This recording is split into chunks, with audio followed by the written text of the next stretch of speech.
nggak bisa terlepas. Oh ini organik ini anu, nggak bisa terlepas. Kita harus gabung. Ini kadang-kadang kita jadi tertuduh ini yang jualan pupuk anorganik. Untuk memenuhi hara yang dibutuhkan oleh tanaman, kita tetap harus menggunakan pupuk anorganik. Bahan organik bagus karena dia mempunyai material organik untuk menggemburkan tanah.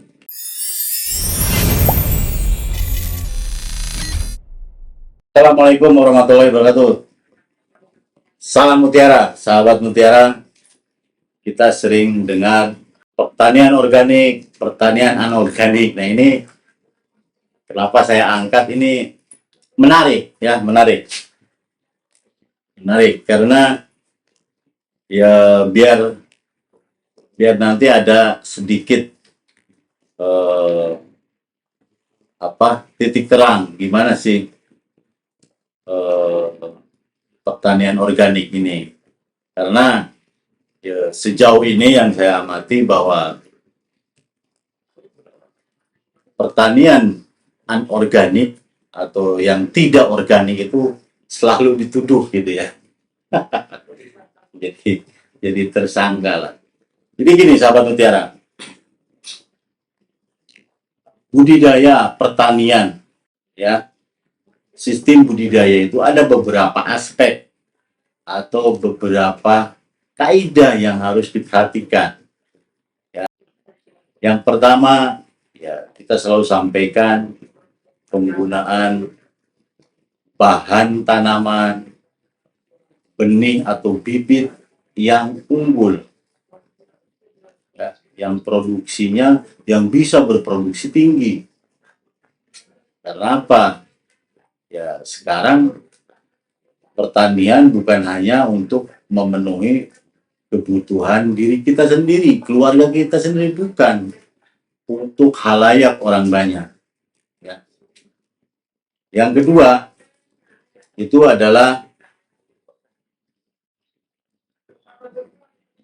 tanah. Tanahnya seperti apa? Ya, jenis-jenis tanah banyak nih. Ya, sifat-sifat dan jenis-jenis tanah pun banyak. Ya, ada sifat geologinya, sifat kimianya seperti apa, fisiknya, itu harus diperhatikan. Karena apa? Itu nanti yang akan mendukung pertumbuhan tanaman menjadi produktivitasnya tinggi, tanah. Ya. Terus ya, sinar matahari lah, air dan lain-lain.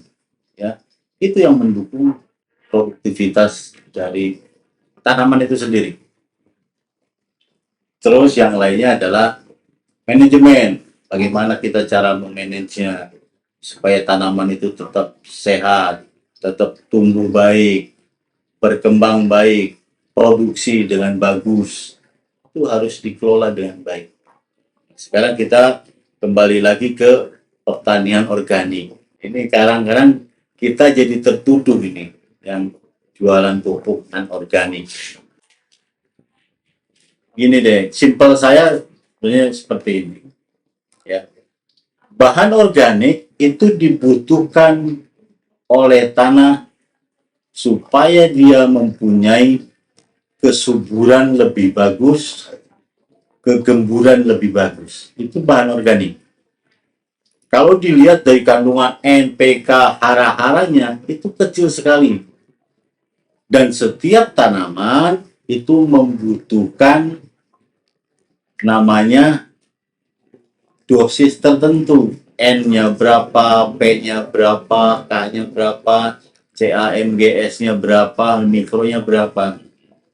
Nah, tidak bisa itu disuplai semua oleh bahan organik, karena bahan organik kandungan haranya minim, tapi kaya dengan material organik. Nah, ini yang akan menyebabkan tanah menjadi gembur, subur. Efisiensi penggunaan pupuk akan lebih tinggi. Nah, ini ya. Jadi nggak bisa terlepas. Oh ini organik ini anu, nggak bisa terlepas. Kita harus gabung. Ya, Bahan organik bagus karena dia mempunyai material organik untuk menggemburkan tanah. Yang tanahnya tadinya liat, lengket apa, dikasih bahan organik jadi gembur. Bisa menyimpan air lebih lama. Itu keuntungannya. Tapi untuk memenuhi hara yang dibutuhkan oleh tanaman, kita tetap harus menggunakan pupuk anorganik, yaitu misalnya NPK Mutiara. Ini seperti itu. Jadi nggak bisa kita, oh ini pertanian organik kayaknya. Kalau merujuk ke pertanian organik, sebenarnya ribet. Karena apa? Bukan hanya, oke, kita nggak akan membahas pupuk anorganik dan organik, itu ribet nanti, ya.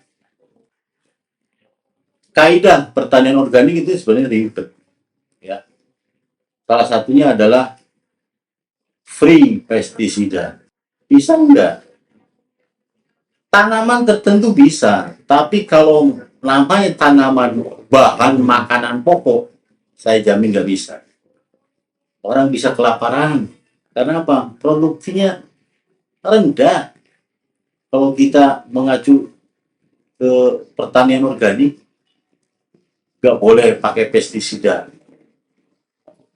nggak boleh pakai pupuk kimia. Ayo, itu faedah saklek.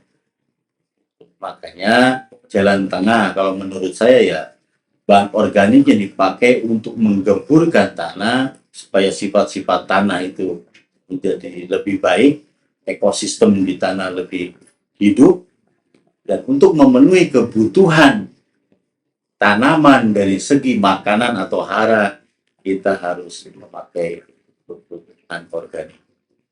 Ya, jadi jangan ribut lagi, ini pertanian organik, anorganik. Hanya tanaman-tanaman tertentu yang bisa kita bikin pertanian organik. Karena apa? Produktivitasnya rendah. Ya, kalau untuk bahan makanan pokok, aduh, kita bisa kelaparan. Ya, ya mungkin untuk herbal, apa, obat-obatan, misalnya tanaman obat di pekarangan depan rumah, itu boleh lah pakai bahan organik, pupuk kandang, kompos, dan lain-lain. Tapi kalau untuk padi, jagung, tebu, bahan makanan pokok lainnya, itu susah. Ya, tetap kita harus semi gabung. Oke, sahabat Mutiara, mungkin itu yang bisa saya kabari dalam curhatan ini. Sekian, wassalamualaikum warahmatullahi wabarakatuh. Salam Mutiara.